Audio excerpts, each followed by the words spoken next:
So welcome back to another video. और आज मैं Vivo T3 का कैमरा टेस्टिंग कर रहा हूँ। अभी हम बाहर आउटडोर लोकेशन पे आए हैं। फ्लावर्स हैं, स्ट्रक्चर्स हैं, बड़ी आज क्लाउडी हो रखा है। बैकलाइट भी देख लेते हैं। तो ये पीछे सन यहाँ पे होगा कहीं ना कहीं, तो बैकलाइट भी आपको एक आइडिया लग जाएगा अगर आप व्लॉगिंग के लिए ये फ़ोन देख रहे हो बैकलाइट में कैसे काम कर रहा है।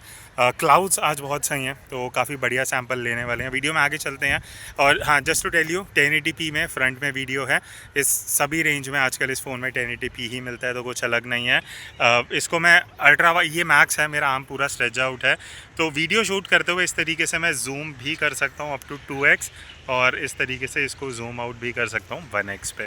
तो ये है Vivo T3 जो अंडर 20,000 लॉन्च हुआ है एज अ कैमरा स्मार्टफोन, और आज इसकी पूरी डिटेल में हम टेस्टिंग करने वाले हैं। सबसे पहले बात करते हैं नंबर ऑफ कैमरास की। अब एक आम आदमी को देखने में ऐसा लगेगा कि 3 कैमराज है, बट एक्चुअली एक ही फंक्शनल कैमरा है। 50 मेगापिक्सल का प्राइमरी कैमरा आपको मिलता है। दूसरा कैमरा डेप्थ सेंसिंग है 2 मेगापिक्सल का, जिसका कुछ यूज नहीं होता, वो बस दिखाने के लिए एक डमी कैमरा दे देते हैं। और ये जो तीसरी यूनिट है कोई कैमरा नहीं है, ये बेसिकली एक फ्लिकर सेंसर है, जो वीडियो में जो फ्लिकर आता है उसको अवॉइड करने के लिए दिया गया है, बट वो कैमरा नहीं है, तो एक ही कैमरा मिलता है। तो पहले बात करते हैं फोटोज के आउटपुट की। आप यहाँ पे सैंपल साथ साथ देख सकते हो। सबसे पहले चीज जो मैंने नोटिस करी वो है कि T3 का हाईलाइट कंट्रोल अच्छा नहीं है। बहुत जगह जब हम शूट कर रहे थे आउटडोर्स, सनलाइट आ रही थी, ब्राइट लाइट थी, पैटर्न्स बन रहे थे, हाईलाइट काफ़ी एरिया में थी, और Vivo T3 उसको अच्छे से डिटेक्ट नहीं कर रहा, जिस वजह से हाईलाइट्स ओवर एक्सपोज हो रही हैं। उस ब्राइट पार्ट में जो एरिया है वो बहुत वाइट अपीयर हो रहा है, उसमें जो टेक्सचर, उसमें जो डिटेल है वो ढंग से नहीं दिख रही। ये 70 to 80% केसेस में मुझे लगा ये चीज़ें हो रही थी, तो इट इज़ वर्थ मेंशनिंग। बाकी इसके अलावा एक इशू जो मुझे लगा वो है कलर टोन्स में। अगेन ब्राइट लाइट अगर है तो कलर्स थोड़े मेजेंटा साइड पे चले जाते हैं। इसके अलावा कोई ऐसी मेजर इशू नहीं है।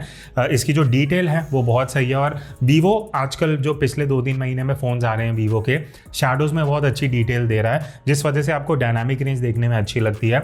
जहाँ डार्क एरियाज़ है, जहाँ लाइट कम है, जहाँ शेडो एरिया है, तो Vivo T3 उस पर काफ़ी अच्छे से डिटेल रिकवर करता है, और वहाँ पर आपको जो भी एरिया में लाइट है वो और बढ़िया से दिख जाती है।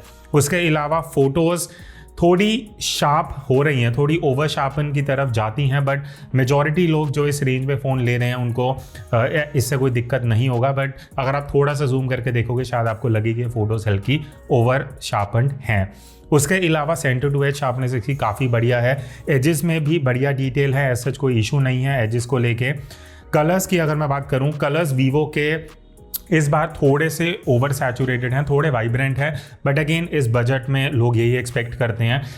कहीं आपको ऐसा नहीं लगेगा कि कलर्स आंखों में चुभ रहे हैं, बट अगर रेड्स या पिंक या मेजेंटा ज़्यादा है सीन में, उसको ही थोड़ा सा ज़्यादा सैचुरेट कर देता है। उसके अलावा कलर्स आपको ठीक ठाक ही लगेंगे, ऐसा कोई दिक्कत नहीं है। इवन अगर आप ह्यूमन सब्जेक्ट की फ़ोटोज़ लेने वाले हो तो जो स्किन टोन है वो काफ़ी नेचुरल साइड पर आती है, मुझे ऐसा कोई इशू नहीं लगा। उसके बाद आप प्राइमरी कैमरा को यूज़ करके 2x भी जूम कर सकते हो। यहाँ पे कुछ सैम्पल्स देखते हैं 2x जूम के। अब ये डिजिटल जूम है, बट डिटेल और शार्पनेस बहुत सही है। मतलब अगर आप फोटो खींचते हो 2x जूम करके, आपको उसको डायरेक्टली सोशल मीडिया पे यूज़ करना है, आप कर सकते हो। कई फ़ोन्स में इस बजट में होता है कि 2x में फ़ोटोज़ ओवर शार्पन्ड या अजीब सी लगती हैं। Vivo T3 में ऐसा कोई दिक्कत नहीं है। बस एक इशू मुझे लगा वो है डायनामिक रेंज की प्रोसेसिंग का। जितने भी हमने 2x में फ़ोटोज़ लिए हैं, आधे से ज़्यादा फ़ोटोज़ जहाँ ब्राइट एरियाज है ये उसको अच्छे से डिटेक्ट नहीं कर रहा, और हाईलाइट या ब्राइट पार्ट्स को ओवर एक्सपोज कर रहा है। अब उसके अलावा अल्ट्रा वाइड एंगल कैमरा तो हमें मिलता नहीं है, तो अल्ट्रा वाइड की हम टेस्टिंग नहीं कर सकते, बट 50 मेगापिक्सल में हमने कुछ फोटोज ली हैं, यहाँ आप देख सकते हो। बाय डिफॉल्ट आपको 50 मेगापिक्सल में फोटोज नहीं मिलेंगे, आपको उसको एनेबल करना पड़ेगा। एनेबल करने के बाद आप यहाँ जो सैंपल्स देखोगे सही है। अगर आप क्रॉप करके फोटोज को लेके बाद में एडिटिंग में क्रॉप कर रहे हो तो आपको ज़्यादा रेजोल्यूशन मिलेगा, ज़्यादा बेटर डिटेल मिलेंगी। प्रोसेसिंग भी सही है, इस रेंज के हिसाब से प्रोसेसिंग ही सही कर लेता है, HDR अप्लाई कर लेता है, तो ऑल ओवर 50 मेगापिक्सल का भी आउटपुट सही है। अब हम आते हैं पोर्ट्रेट मोड पे। अब पोर्ट्रेट मोड में नॉर्मली इस रेंज में इतना बढ़िया आउटपुट देखने को नहीं मिलता, बट मुझे लग रहा है Vivo ने इस टाइम काफ़ी बढ़िया काम कर रहा है। एज डिटेक्शन की अगर मैं बात करूं तो काफ़ी सही एज डिटेक्शन है। बालों की बात हो, शोल्डर्स की बात हो, गैप्स हैं अगर हाथों के बीच में, तो भी Vivo T3 काफ़ी अच्छे से इसका सॉफ्टवेयर डिटेक्ट कर रहा है। एजेस काफ़ी बढ़िया मोस्ट ऑफ द सिचुएशन में मिल जाते हैं। बैकग्राउंड ब्लर काफ़ी नेचुरल है, बोके जो बनता है वो देखने में बढ़िया लगता है, कहीं भी ऐसा आर्टिफिशियल वाला लुक नहीं आता। तो I think one of the best things about this phone is इसका पोर्ट्रेट मोड का जो ऑप्टिमाइजेशन है, जो प्रोसेसिंग है, इवन जो स्किन टोन है वो काफ़ी नेचुरल साइड पे है। कहीं भी ऐसा कोई मेजर स्किन टोन को लेके मुझे कोई ऐसी दिक्कत नहीं लगी। बट एक दिक्कत है जो मेंशन करने की ज़रूरत है, वो सॉफ्टवेयर से सही होते हैं नहीं होते मुझे नहीं पता, वो है फोकस का इशू। 30 to 40% जो पोर्ट्रेट मोड की फोटोज हैं वो आउट ऑफ फोकस हो रही थी, फोकस बैकग्राउंड में हो रहा था, सब्जेक्ट पे फोकस नहीं हो रहा था। और ये जो चीज़ है ये और ख़राब हो रही थी जैसे जैसे लाइट कम हुई। लो लाइट में 80% फोटोज आउट ऑफ फोकस थी, सब्जेक्ट फोकस में ही नहीं है। और रिसेंटली जो हमने iQOO Z9 टेस्ट करा था उसमें भी यही दिक्कत थी, सेम चीज़ Vivo T3 में है।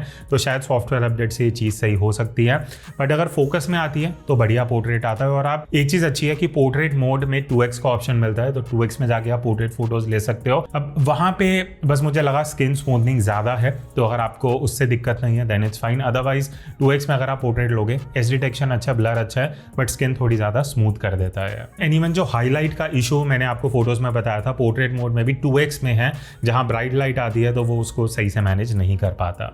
फिर लास्ट में फोटोज की हम लो लाइट परफॉर्मेंस की बात करते हैं। अब ओवरऑल लो लाइट परफॉर्मेंस मुझे पर्सनली बहुत सही लगा। स्काई में जो क्लाउड थे शाम के टाइम में, ब्लू आर में, वहाँ क्लाउड एक एक क्लाउड देख सकते हो। शैडो में डिटेल बहुत अच्छी है, डायनामिक रेंज बहुत इंप्रेसिव है। मुझे लो लाइट में मेजरली कोई दिक्कत नहीं लगा, ऑल ओवर बहुत सही फोटोज़ निकाल रहा है। बस एक दिक्कत मुझे लगी, नाइट मोड में अगर आप फोटो लेने वाले हो तो आपको फ़ोन थोड़ा स्टेडी पकड़ना पड़ेगा, बिकॉज कहीं कहीं फोटोज़ में आप देखोगे यहाँ तो सब्जेक्ट मोशन में आ रहे हैं, पूरी फोटो हल्की सी शेक हो रही है। क्यों? बिकॉज इसका शटर स्पीड थोड़ा सा ज़्यादा स्लो हो जाता है, जिस वजह से चांसेस हैं कि आपकी फ़ोटो हल्की शेकी आ सकती है।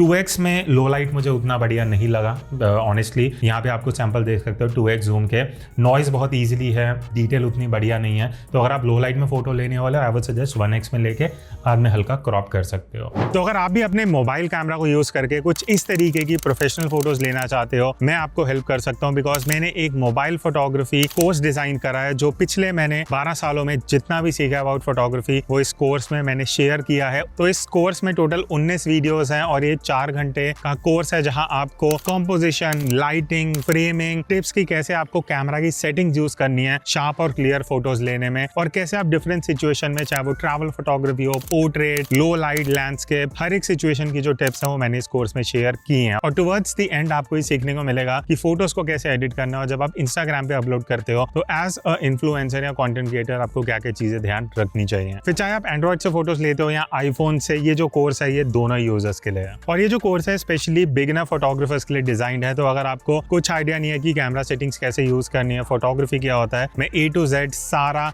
फंडामेंटल्स और टेक्निकल एस्पेक्ट्स क्लियर करने वाला हूँ। सो जॉइन दिस कोर्स और मेरे साथ इस जर्नी में आओ, जहाँ पे मैं आपको फोटोग्राफी के बारे में डिटेल में बताने वाला हूँ कि कैसे आप किसी भी फ़ोन से बढ़िया फोटोज़ ले सकते हो। अब हम बात करते हैं वीडियो परफॉर्मेंस की। तो Vivo T3 क्या आपको वीडियोज़ के लिए लेना चाहिए, नहीं लेना चाहिए? 18,000 का पड़ा आफ्टर कार्ड डिस्काउंट। तो अभी हम इसके 4K में वीडियो रिकॉर्ड कर रहे हैं। अब 1x का ऑप्शन है, अल्ट्रा वाइड इसमें कैमरा है नहीं, तो अल्ट्रा वाइड वीडियो का ऑप्शन नहीं मिलता। 1x 2x दो ऑप्शन मिलते हैं।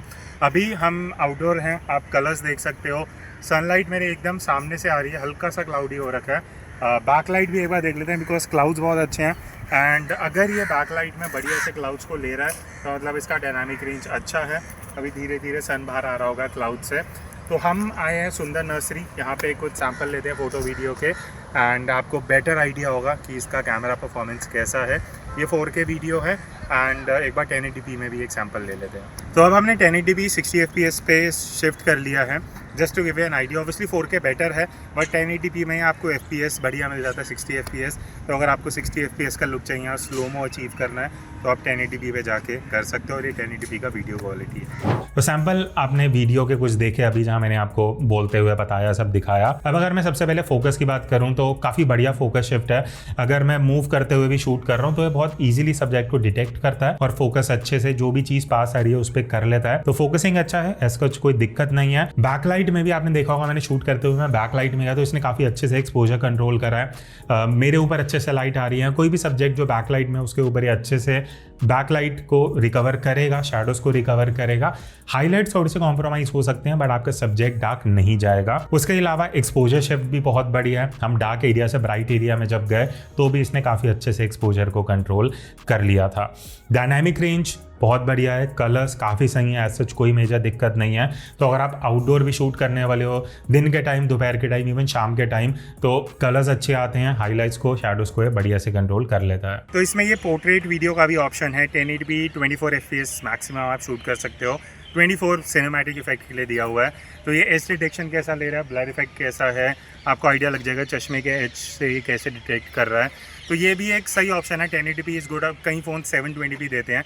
1080p में आप इसको व्लॉग में थोड़ा बहुत सिनेमैटिक डालना चाहते हो तो इस तरीके से आप इसको यूज़ कर सकते हो। बाकी 4K में स्टेबलाइजेशन भी मिलती है, जो एक सही चीज़ है। इस बजट में अभी भी कई फ़ोन मिस करते हैं, और स्टेबलाइजेशन एक्चुअली बढ़िया है। ऑन एंड ऑफ करके यहाँ अगर आप देख सकते हो साइड बाय साइड, ऑफ में शेक दिख रहा होगा, जैसे ही ऑन करते हैं तो 4K में आपको स्टेबलाइजेशन मिल रहा है 30 FPS पे, वो एक चीज़ बढ़िया है। हल्के से जिटर है बट इस बजट में वो चलता है। अब वीडियो में एक मेजर दिक्कत जो है वो है फोकस की। अगेन जो आईक्यू में भी थी दिक्कत कि अगर ये हल्का सा ब्राइट एरिया में जाता है, या आप ऐसी जगह फ़ोन लेके जाते हो जहाँ इतने एलिमेंट्स नहीं है, या जब आप कैमरा ऐप ऑन भी करोगे वीडियो बनाने के लिए, बहुत बार आप नोटिस करोगे आउट ऑफ फोकस वीडियो आएगी।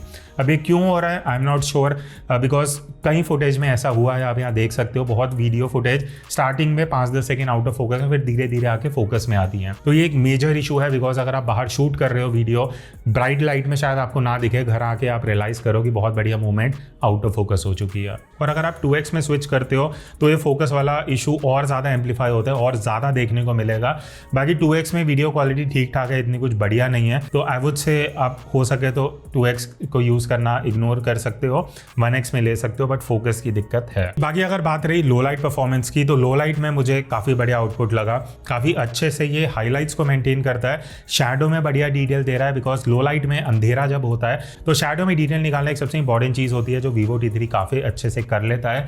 नॉइस उतना ईजिली आपको नहीं दिखेगा, ज़्यादा एक्सपोजर फ्लक्चुएशन नहीं है, स्टेबलाइजेशन सही है, जितना इस बजट में होना चाहिए 4K में वैसा आपको मिल जाता है। तो ऑल ओवर मैं बोलूँगा अगर आप फोटो और वीडियो दोनों के लिए ये फ़ोन देख रहे हो, not the best option, but photos में काफ़ी अच्छा काम करता है। बस वीडियो में मुझे एक चीज़ लगी कि वो जो फोकस वाली दिक्कत थी वो एक मेजर इशू बन जाता है। अदरवाइज इसका पोर्ट्रेट मोड बहुत अच्छा है, इसका लो लाइट परफॉर्मेंस काफ़ी अच्छा है, 1x में फ़ोटोज़ काफ़ी बढ़िया आती हैं, वीडियोज़ भी अच्छी हैं। बस 1-2 इश्यूज़ हैं, आई थिंक वो सॉफ्टवेयर अपडेट से शायद बेटर हो सकते हैं। अब Vivo T3 का कंपैरिजन किससे करना है वो आप कमेंट करके बता सकते हो। Will try to do that video, और आप बताना आपको ये फ़ोन का आउटपुट कैसा लगा। I will see you in the next video. तब तक take care and keep clicking.